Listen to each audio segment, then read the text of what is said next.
Como primeiro reitor da UERJ, sou convidado para registrar, em fevereiro de 1987, o meu depoimento sobre suas origens e seu desenvolvimento inicial. Atendo-me exclusivamente aos atos em que fui participante e, por minhas eventuais funções, o principal personagem dos acontecimentos. Não é a primeira vez que esse pedido ocorre, pois em 1962 o reitor de então solicitava-me que por escrito opinasse a respeito para que, entre aspas, número especial da revista da Universidade do Estado da Guanabara fosse publicada. Apesar da presteza solicitada e dada, a minha resposta não foi publicada, nem justificativa me foi dada. Dizia eu então: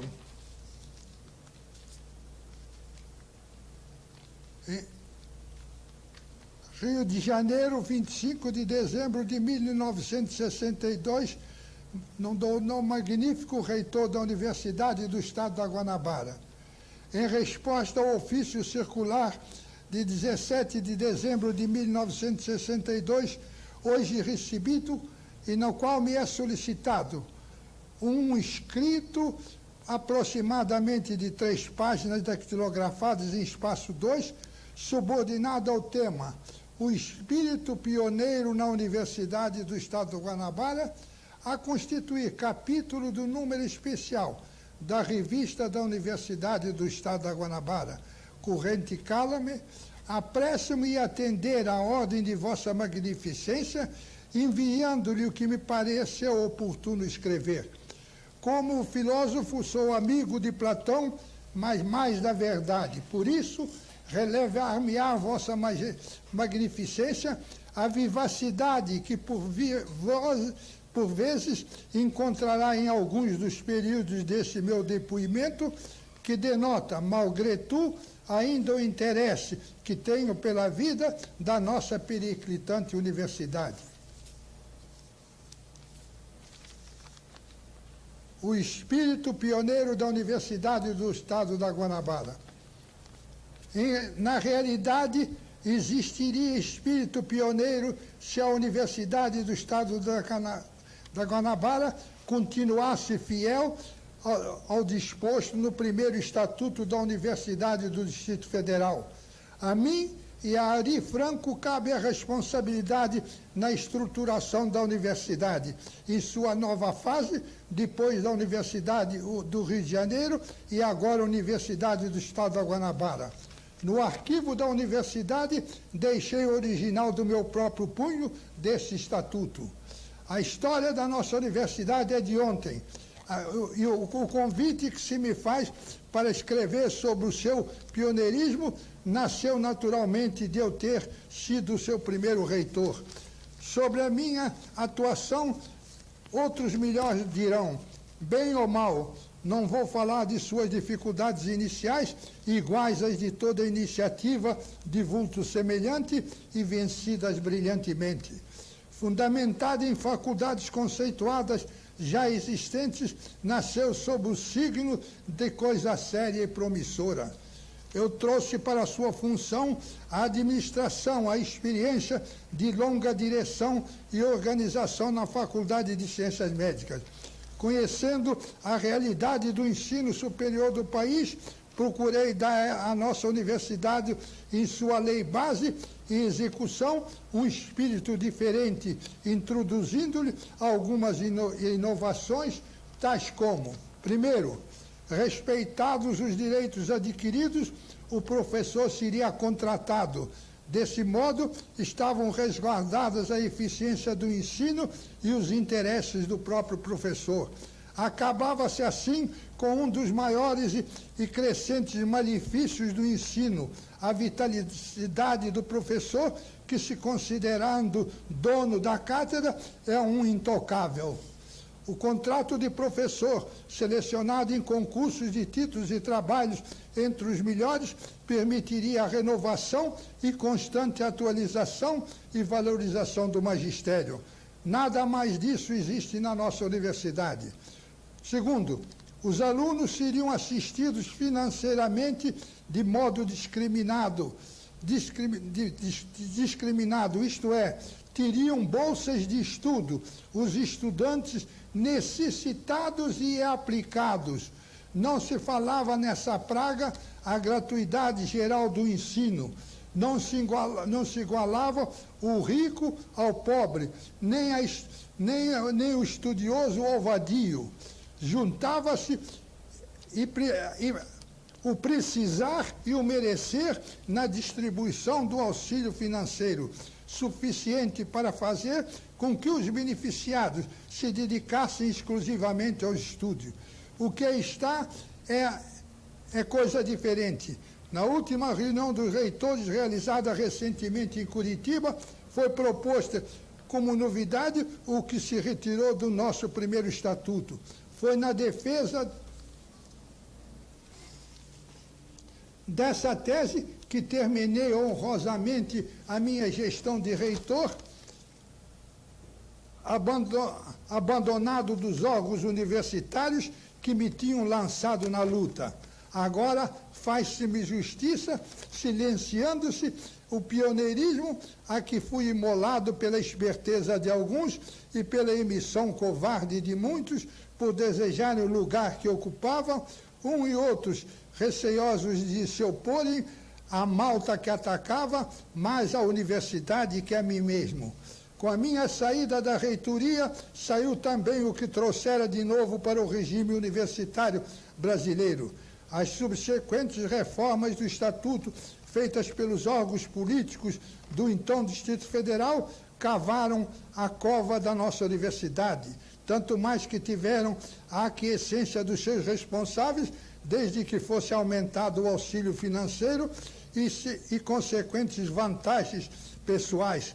Mas, nesse momento, solenizou-se o réquiem de nossa autonomia, o que veio depois não me cabe analisar, o futuro dirá. Terceiro, as faculdades incorporadas conservavam sua personalidade jurídica e economia financeira e patrimonial, não podendo, direta ou indiretamente, qualquer auxílio ou subvenção recebida ser incorporado aos bens das faculdades. A fiscalização desse item entregue a um colegiado administrativo deu-lhe uma rigorosa aplicação, por vezes mesmo abusiva e arbitrária.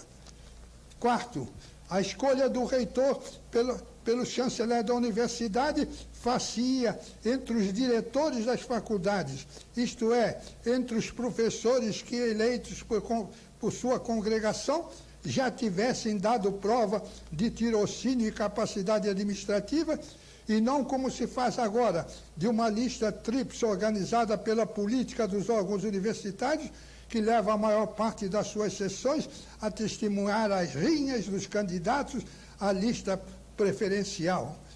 Ou ainda, como se está desejando, por uma assembleia em que todos se igualam, os capazes e os incapazes. Quarto, os honorários do corpo docente seriam a retribuição condigna pelo trabalho realizado, ensino e pesquisa. O que mais e melhor produzisse, mais e melhor seria retribuído. Agora, iguala-se nos direitos e honorários o bem, o bom e o mau professor, o que dá uma aula por ano ou o que dá mais de 100. Fala-se nessa famigerada carga horária, que é uma das máculas da nossa atual universidade. Quinto, a universidade, pela própria significação do seu étimo, é comunhão, é junção. Como tal, os seus iniciais planejadores queriam que ela fosse construída no seu campus e não fragmentada e dispersa, como se encontra atualmente, inclusive em residências familiares. Atualmente referíamos à data de 62, em residências familiares, instalações de fábricas de xarope e dentifrícios, com próximas inaugurações estrondeadas que antes pudorosamente deviam ser silenciadas. Como seu primeiro reitor, conseguia a desapropriação ora abandonada, de áreas em torno da Faculdade de Ciências Médicas, de modo a nelas serem construídas outras unidades universitárias que ainda na Quinta da Boa Vista tinham grande superfície para sua expansão. Tudo isso foi desleixado pelas administrações que se seguiram à primeira, não importando o grande gasto e prejuízo que traziam para a universidade. Cada grupo procurou levar a sua escola para a vizinhança das suas conveniências. A própria Faculdade de Ciências Médicas, a célula máter da universidade, é despejada para nela ser instalada a pupila das unidades universitárias e repartições públicas municipais. Estou convencido de que se tivessem perdurado os iniciais dispositivos estatutários e a orientação administrativa da primeira gestão da nossa universidade, ela realmente seria pioneira em muita coisa boa para o ensino superior. Entretanto, a invídia e a política, sobretudo a execrável fome de que nos fala Virgílio no verso 57 do livro 3º da Eneida, cavaram a ruína do espírito novo que havíamos prometido trazer para a vida universitária brasileira. E hoje somos nem mais nem menos do que o figurino das suaves antes universitárias, cujo número não demorará, superará a dos nossos analfabetos, num abuso de comparação.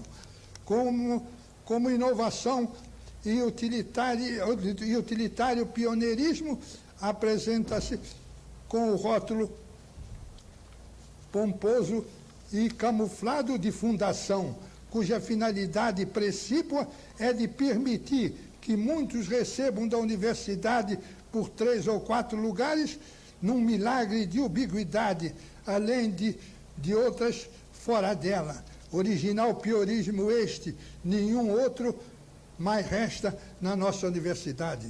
No espaço e do assunto que me foi dado para discorrer, aqui deixo, dizia eu então, o meu depoimento, que se resume em dizer que a universidade atual não é a universidade que sonhei, ajudei a fundar e como seu primeiro reitor dirigi. É melancólica essa confissão, mas é sincera.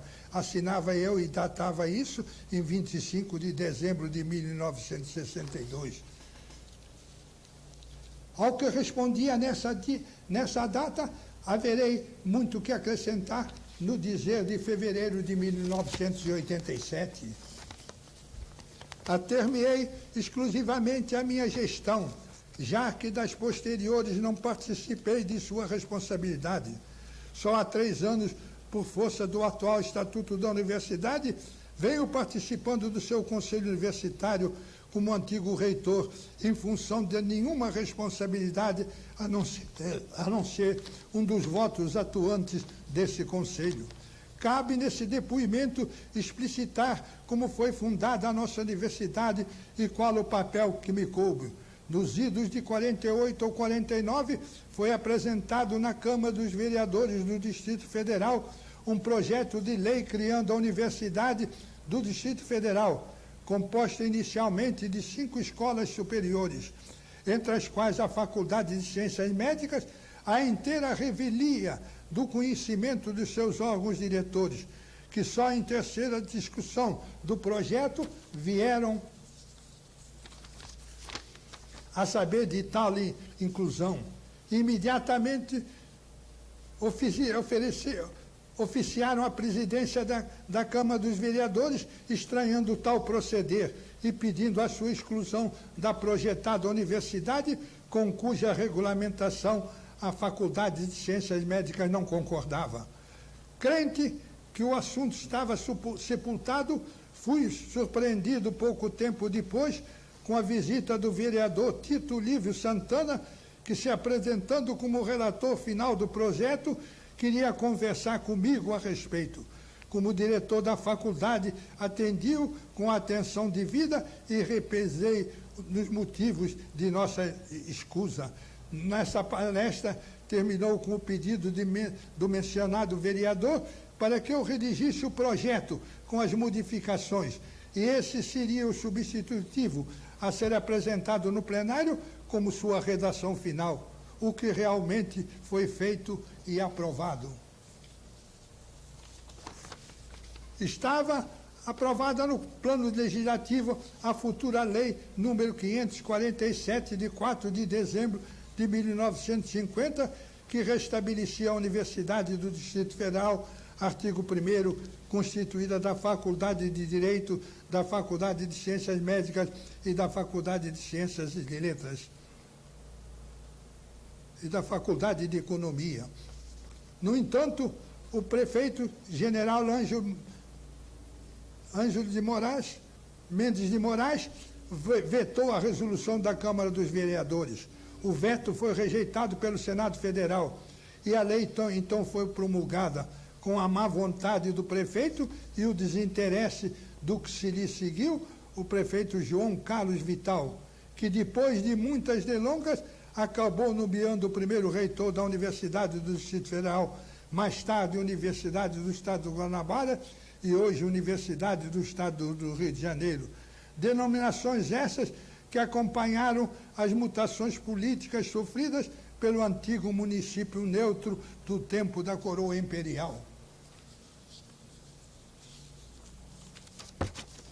Um informe que cabe é que já houvera no governo do prefeito Pedro Ernesto uma universidade do Distrito Federal com cursos de letras sem nenhum profissionalizante.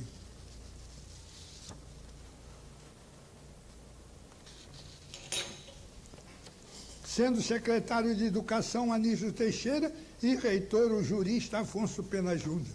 Foi de pouca duração, pois deposto o prefeito, a universidade deixou de existir por ser considerada socializante pelo sucessor, o padre Olímpio de Melo, nomeado então prefeito. Quando fui nomeado reitor, estava nos Estados Unidos, consequentemente a minha revelia e sem compromisso político algum. A posse do reitor foi pomposa, promovida por professores da novela Universidade, no Palácio Guanabara, na presença do prefeito João Carlos Vital.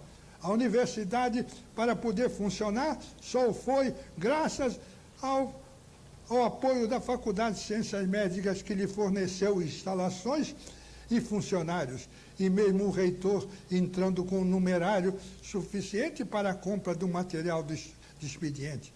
O que mais tarde a auditoria do Tribunal de Contas do Estado estranhou, pois a universidade não tendo recebido o numerário, apresentava recibos de compras de material.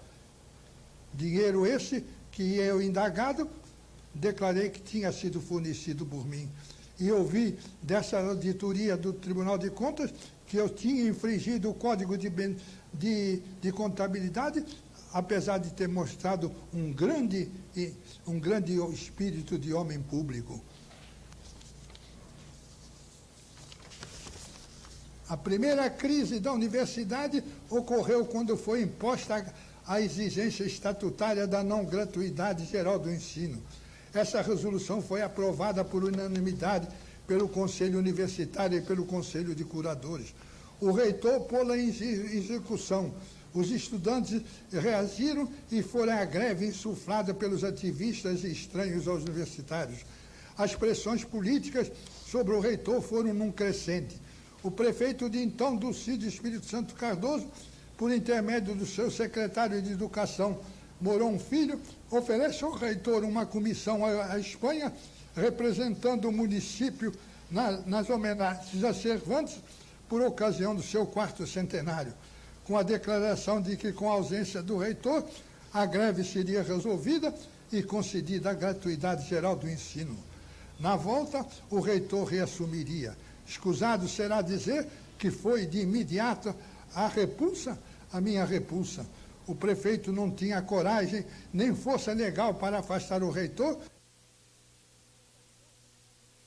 Como o reitor recorria ao legislativo, o prefeito interventor recorreu ao legislativo, que abusivamente modificou os estatutos da universidade, dizendo em um dos seus artigos que, entre aspas, o mandato do atual reitor fica extinto, podendo o mesmo ser reconduzido. Outras modificações também foram feitas. Promulgada essa resolução, imediatamente afastei-me da reitoria. Não pedi demissão, nem fui exonerado, e recorri ao judiciário contra a ilegalidade do dispositivo.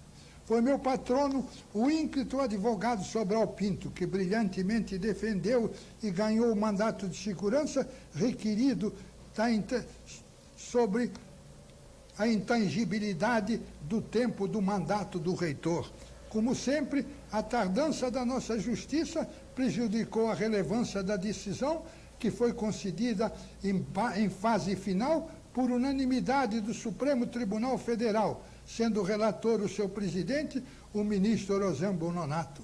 A minha reação à intromissão política na nossa universidade não serviu de exemplo, e odiernamente ela viceja em toda a sua maléfica atuação à nossa autonomia. Para registro, transcrevo alguns dos tópicos do arrazoado jurídico do eminente jurista Sobral Pinto.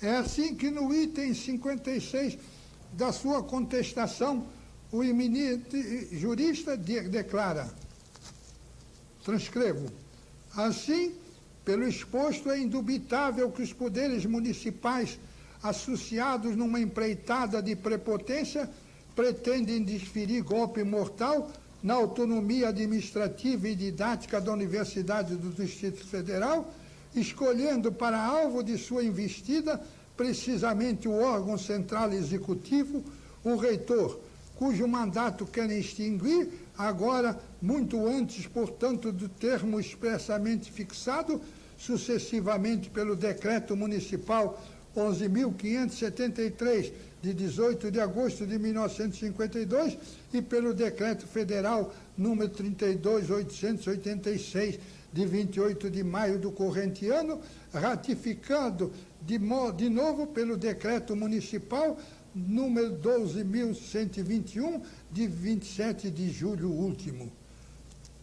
A lesão de direito líquido e certo do requerente, que os poderes municipais querem consumar a todo custo, vem também do prefeito do Distrito Federal, porque o chefe do Executivo Municipal, em vez de vetar o ato legislativo que feria as suas atribuições legais, e desrespeitava, além de mais, a legislação federal reguladora da matéria, como deveria ter feito nos termos do artigo 25, parágrafo 1º, item 1, e do artigo 14, parágrafo 3º, da Lei número 217, de 15 de janeiro de 1948, resolveu, pelo contrário, sancioná-lo, tornando desse modo aparentemente executivo um ato que, por sua natureza, é inquestionavelmente legislativo.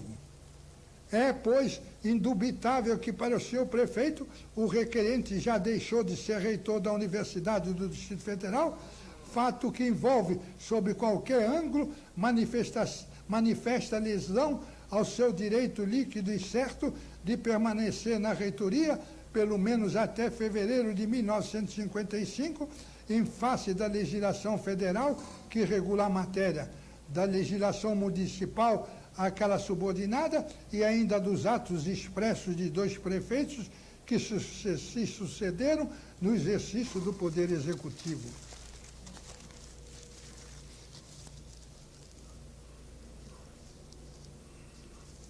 É então provável que o senhor prefeito já tenha, a esta hora, consumado a violência de pretender transformar de 1 ano, 7 meses e 28 dias o mandato do reitor, que pela lei federal, pela lei municipal e pelo decreto da nomeação ratificado por sucessivos decretos, não pode ter duração inferior a 3 anos. Ante, portanto, o que acaba de ser exposto, torna-se evidente que o Poder Judiciário tem o dever de amparar o direito líquido e certo do requerente, de permanecer no cargo de reitor da Universidade do Distrito Federal pelo período integral de 3 anos, que terá de começar em junho do corrente ano.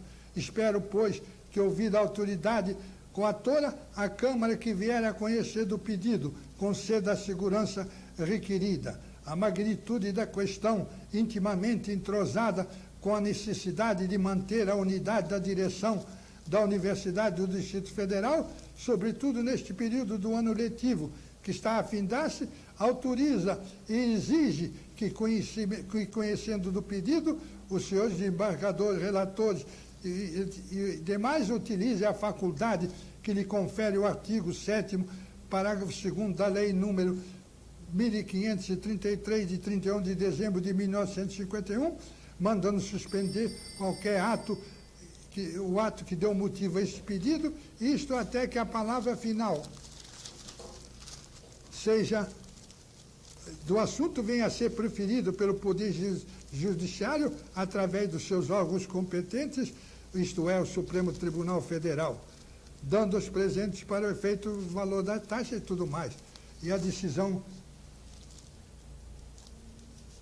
decisão tomada foi aquela que já foi feita. O mandato foi concedido por unanimidade do Supremo Tribunal Federal. E o reitor, apesar de ter ganho, não desejou mais voltar ao seu cargo de reitor. Muito obrigado pela atenção.